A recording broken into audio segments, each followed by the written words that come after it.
What's going on, everybody? I'm Chris Naugle, and welcome back to the show. I wanted to do this solo episode to talk solely about what motivates you. Not just you, but what motivates your kids, what motivates your employees, what motivates most people in the world. Now, if I were to ask that to a group of people, I bet you they would all say, money. Money motivates me. But you're wrong. Money motivates people only to a certain level. And then money no longer motivates them. Trust me, I'm right on this. Now, I'm not saying money's not the motivator and not a part of it, but it's not all of it. You see, they've done tons of studies on this. They've done studies on how money will only motivate someone to a certain level. Matter of fact, I read recently, there was a study done where they said that people that make over $70,000, I think it's a few years old, it might be closer to 90 today, but people that make over $70,000 is a diminishing return. In other words, the more they make over 70, it's less and less satisfying for the person. So what that means is when someone's working up to make $70,000, they're very motivated to get to that level, but they don't know that that's the level. After $70,000, what happens is it's a diminishing return. The more you make over 70, the less satisfied that extra gets to. And as you make more and more, when you get into the hundreds and then the millions, it's very little. So somebody that makes $1 million a year, when they make $1.5 million, there's very little change in their happiness. It is not motivation. But here's what motivates most people. And I can prove this. And I want you to think about this through your life. Let's start with children. I want you to think of your child. And if you don't have any children, just think about when you were a child. Children are motivated by different things. They're not motivated by money.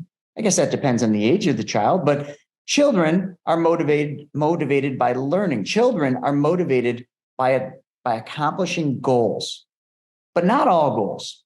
For example, if you tell your child to clean their room, when will that room get cleaned?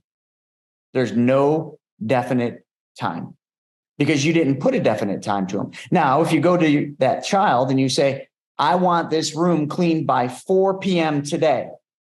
Now, the chances of the room getting cleaned by 4 p.m. go up, but they're still pretty low. But if you then say, I want this room cleaned by 4 p.m. today, and if you do, we'll go out and get ice cream. The chance of that room getting cleaned by 4 p.m. and getting cleaned really well are very high. Now, as a child gets older, obviously ice cream needs to morph. Now, maybe sometimes it's the room gets cleaned and you're going to take something away. Now, this is not always very effective. And I'm talking about children because it's no different for your employees, your staff. It's no different for you.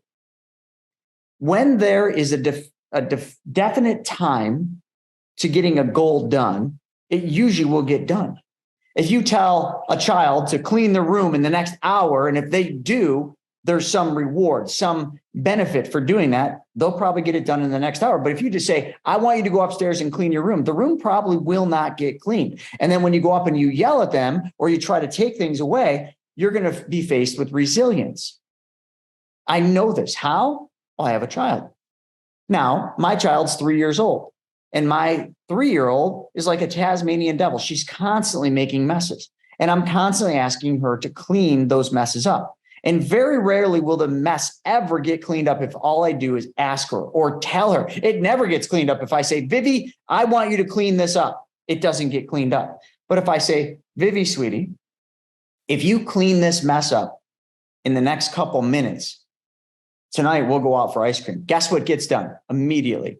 But I've also tried different things like, Vivi, if you don't clean this mess up right now, I'm taking your phone away.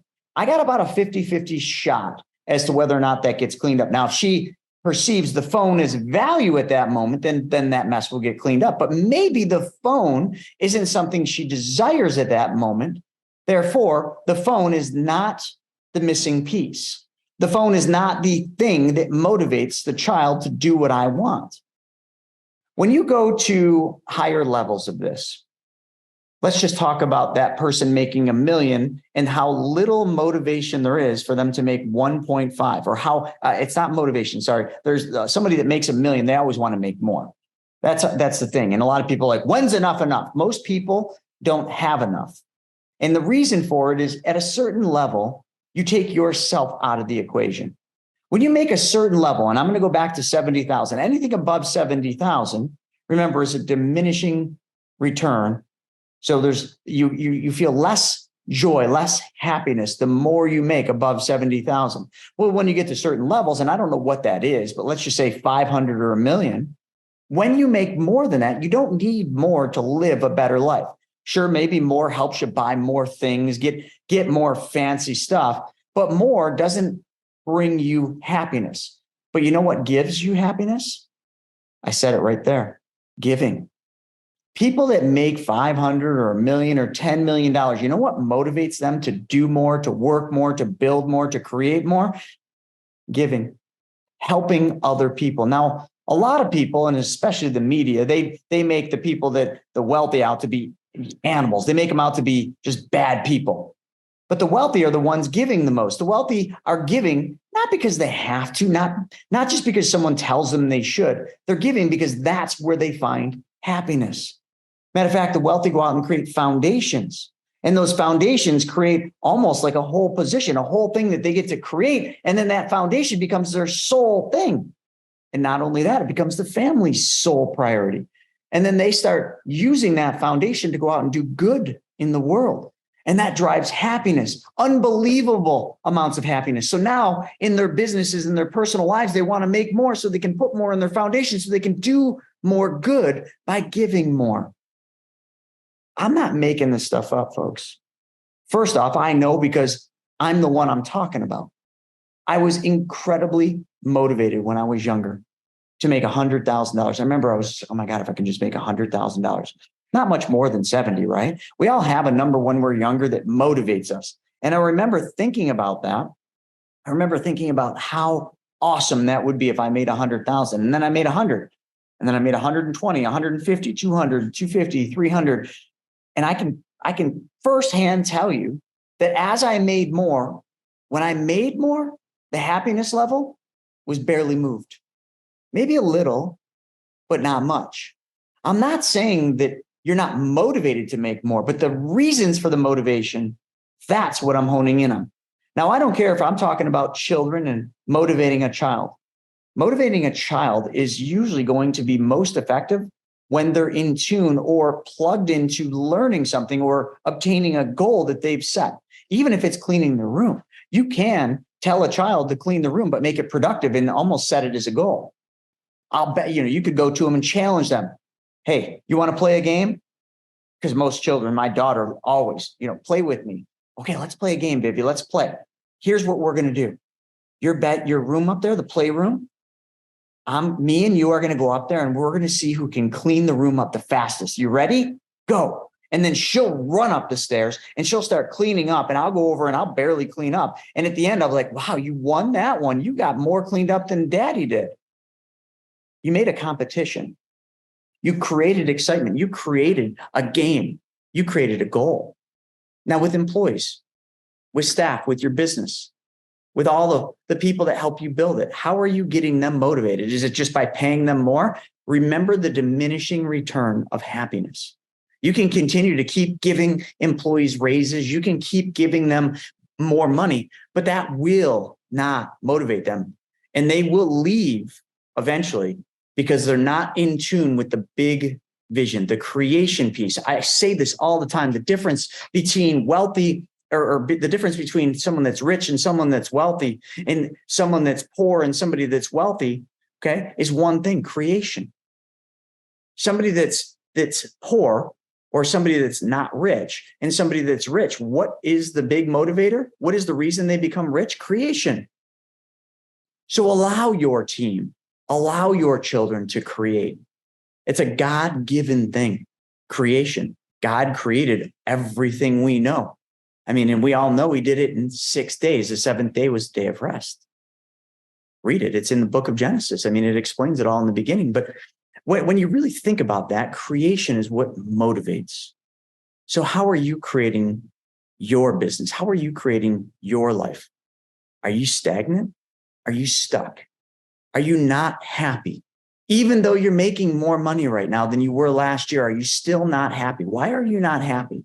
Now, that's going to be varying degrees of answers. But really, when you get down to it, it's because you're not fulfilling a God-given thing. You're not fulfilling creation. You're not creating something. And if you're not creating something, you're not going to find happiness no matter how much money you make. How many wealthy individuals are there, in their statistics, you can look it up, that are unhappy, that when they're asked if they're truly happy, the answer is no, because they've gotten to a certain level where they've arrived.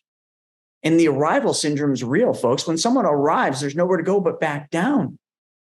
When I say back down, I don't just mean your wealth goes back down. I mean your happiness levels go back down because you stopped creating. You stopped having purpose. You stopped creating something. And in a business, I can tell you one of the single biggest motivators that all of you can do. If any of you are business owners, pay really close attention. You really want your team to really want to push hard, then let them in on your vision. Let them in on how they're going to benefit by creating this. And when I say benefit, I don't mean, oh, they're going to get some big paycheck someday, but how they're going to benefit by creating something amazing that solves someone else's problem. I know in the company and what we do, everything we do is we help people take back control of their money by teaching them how to be the bank. And by doing that, we solve a lot of problems for a lot of people. And we get testimonials that come in. You know what fires my team up? When they read the testimonials of how we're changing people's lives. That's just a culture thing. When you create a culture around serving others, when you create a culture around helping other people get what they want, you get what you want. And what you want is not more money in most cases. Yes, money motivates people. So if you want to use money as a motivator, make money a component, or make money something that they earn by solving other people's problems.